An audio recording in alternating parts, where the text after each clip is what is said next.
What's up guys, it's your boy Milano Miguel, back at it again with another video. Today we'll be doing a preseason and transfer window recap and review, so here we go.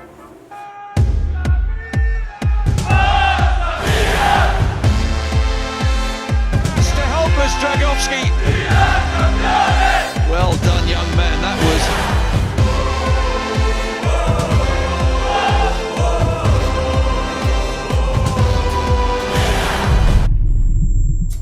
Okay, so first things first, on the transfer window for AC Milan, we signed Pierre Kalulu, a right back slash center back from Olympique Lyon. Young, talented player. Saw a couple of his highlight reels, looked pretty good. Additionally, we had Tommaso Pobega come back from loan. He renewed his contract and seems like he'll be getting a couple opportunities to feature in the first team. From what I've seen so far, Pobega looks like if he, gets a couple more years of experience under his belt, he might be able to be a very important creative attacking output for this team. Additionally, for Milan, we have Alessandro Plezzari going out on loan and Bresciani, the midfielder, also going out on loan. Plezzari going out on loan kind of iffy because we did lose a goalkeeper. Begovic went back to his respective club. His loan has expired. But other than that, those two players were loaned out. We then sold Pepe Reina to Lazio, or I think his contract expired, and then Lazio picked him up as a free agent. We loaned him out to Aston Villa during the course of the season. I think that a move is good for him. He wasn't really going to get any playing time other than if Donnarumma got injured, which is kind of unlikely, but good luck to him at Lazio. But he's not going to be a starter there because Strakosha is going to be the starter for Lazio, so we'll see what happens. Best of luck to Pepe Reina. Then Milan signed Brahim Diaz from Milan from Real Madrid. They had the option to buy him. This is a loan with obligation to buy. Brahim Diaz is a Spanish winger, very creative, very technical. I think he's gifted, and if he can fit in the system that Pioli plays, I'm all for it. Now, this one is a signing of the Mercato. Like, this one blows my mind. So in June, we had reports that Sandro Tonali had agreed personal terms with Inter Milan, and everybody thought he was going to enter. Juve were supposedly in the race, but Juve were just like, no, we're not going to sign him, which makes sense because Juve signed Arthur from Barcelona.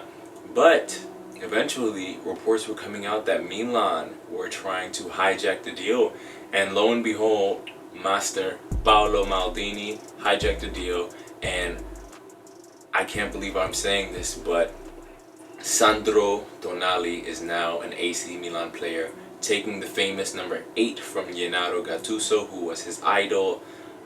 It's just amazing to see that a player of his caliber worked hard and got that dream move. He said he was a Milanista, and I recall earlier in the season when there were transfer rumors, I wondered if that was going to play a big role.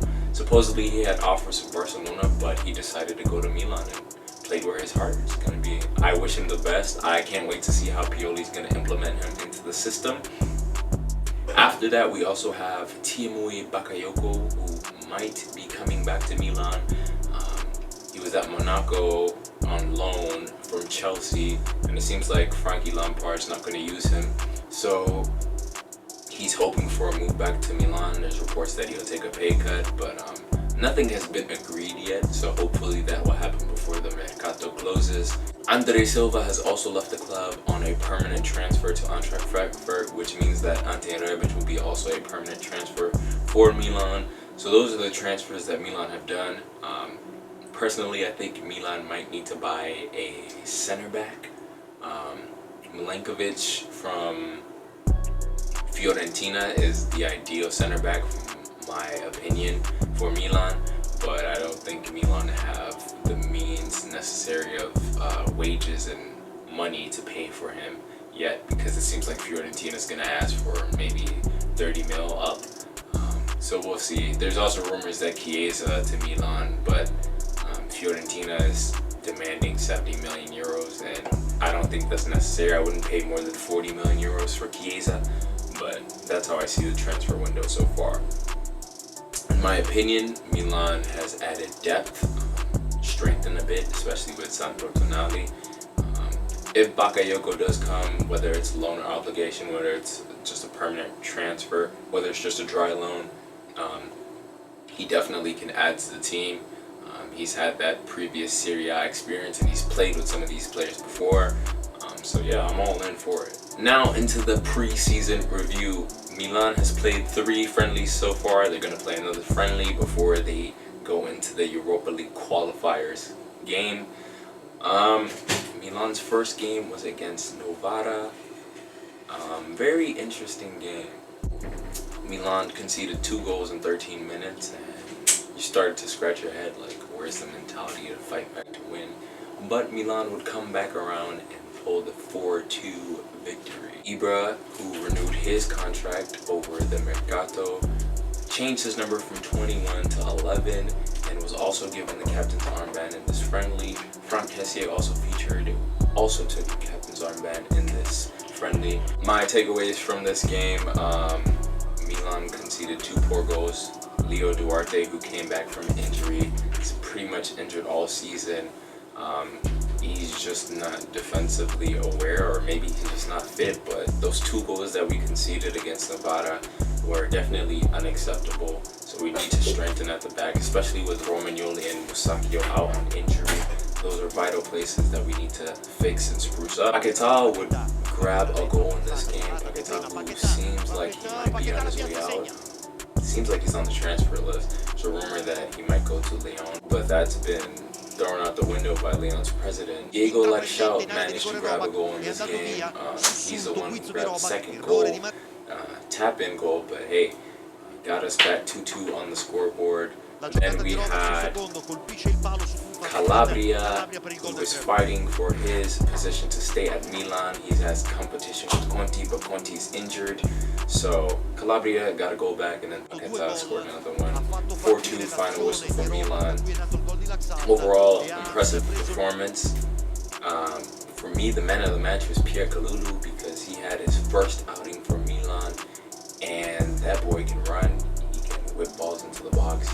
He seems like he has a bunch of raw talent that needs to be developed a bit more, and he can be that essential right back or center back that Milan needs. Milan then took on Monza at the San Siro, in which Davide Calabria also opened up the scoring a beautiful shot outside the 18-yard box. Calabria is in hot form, and I think he's making a statement to stay at Milan. There's rumors that he was going to get sold to Sevilla, but that doesn't look like it's happening. He's making a statement to stay. Monza would grab a goal in the 23rd minute. Terrible mistake from Antonio Donnarumma. Just came off his line. Didn't even get the ball, didn't parry the ball. Empty wide net for Monza to score. Monza would score a goal. Then Milan dynasty Daniel Maldini, the son of Paolo Maldini, got his first goal for the Rossoneri, in which he scored his first outing for the first team. Beautiful technique from him. He seems like a very gifted player. In the last couple of games that we've seen him feature towards the end of the Serie A season, he seemed like he had a bit of lack of confidence, but it seems like he's found that confidence in himself. So, congrats to Maldini for getting that goal, and hopefully he can contribute for the rest of the season. Pierre Kalulu would also get his first ever goal, scoring an absolutely screamer.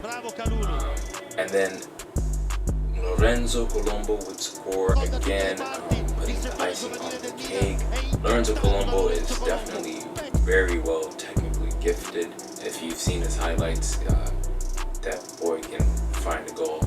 He's very strong too, so hopefully he can continue to develop under Pioli and Milan, and he can take that number 9 role, and we don't have to buy a striker, especially with Ibra being 39 years old. We might need a backup striker, so hopefully Colombo can step up in those shoes. So Milan would beat Monza 4-1, and they had 20 shots, 9 on target. Pretty good game. Brahim Diaz made his first appearance for the Rossoneri after completing his move from Real Madrid. He seems very technically gifted, very skillful, much like many of the Spanish wingers that we know. Then Milan would go on to play and face Vicenza, in which Samu Castillejo would come back.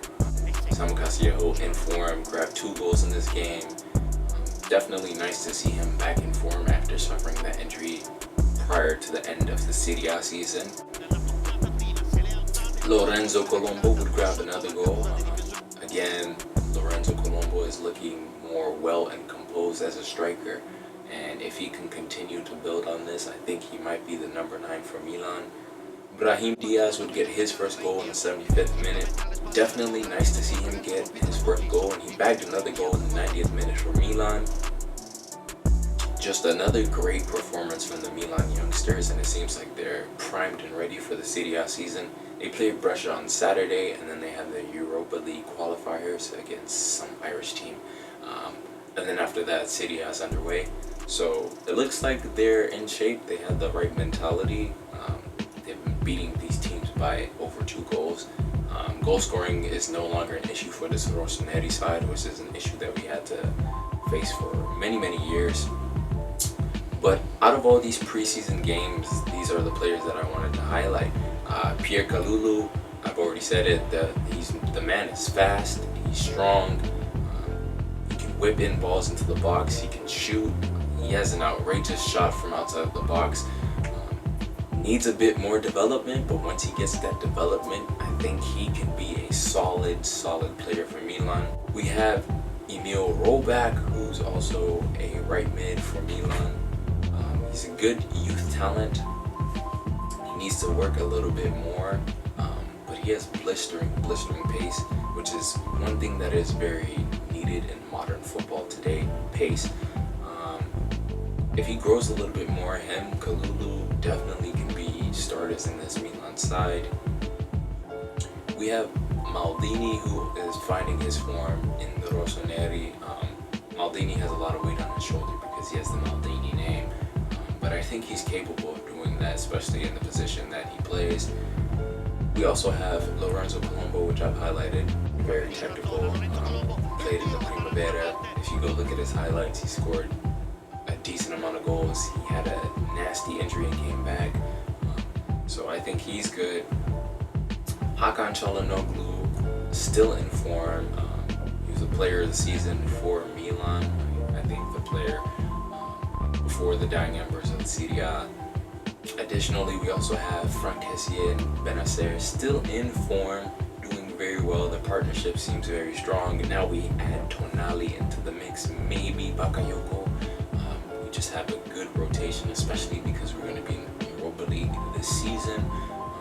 That midfield is starting to look solid. Let's not forget about Rade Krunic. He played a bit decent in the game against Vicenza. We also have Alen Halilovic, who did play for Real Madrid, came back on loan, played decent, probably going to be a rotational player for Milan. But one thing I would like to highlight is Milan are probably going to need to buy another backup goalkeeper. I think Antonio Donnarumma is decent, he's okay, he can do the job, but as you can see, some of the goals that we conceded in these friendly games were just not goals that we should have conceded.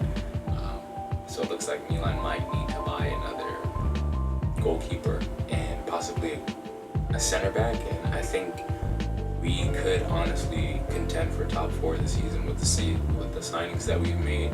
We can be in that top 4 race. But yeah, that's all I have for you guys for the season review, preseason review, and the transfer window. I'll let you guys know if anything else comes up. But yeah, that's all I got for you guys. Forza Milan, peace.